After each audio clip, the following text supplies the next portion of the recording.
پاکستان کې د طالبانو په ملاتړ لویه غونډه شوې او افغانستان کې د بریدونو د ډیروالي په خوښۍ کې یې خواږه ویشلي دي. پرون د کوټې ښار پر بیلابیلو سړکونو ګڼ شمېر خلکو، موټر سایکل سپرو او موټر چلوونکو د افغان طالبانو بیرغونه اوچت کړي او د هغوی په حق کې شعارونه ورکړي دي.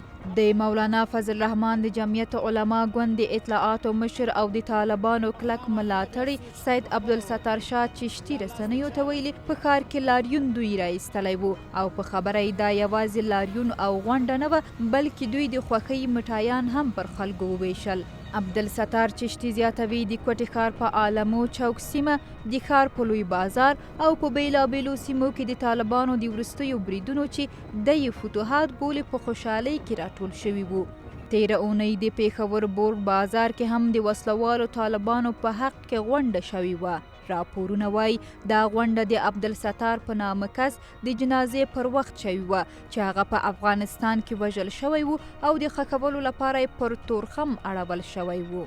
د چارو یو شمېر کارپوهان وایي پاکستان د افغانستان د ورانولو هیلې پوره کولو لپاره آخري هڅې پیل کړي دي، خو د تیر په څیر به بیا هم د شرمندګۍ سره مخ شي. دوی وایي افغان حکومت باید د پاکستان ترهګر هیواد سره جدي چلند وکړي او پر وړاندې واضح دریځ غوره کړي. پاکستان خو ښکاره مداخلې کوي او د دې مداخلې مخنیوی افغانستان ته حکومت پکار دی چې په ډیپلوماټیک بڼه باندې مخته ویسي او د حل لارې وباسي. په ټولنیزو رسنیو کې هم ګڼ شمېر افغانانو د پاکستان د ښکاره بد چلند پر وړاندې لیکنې کړې دي.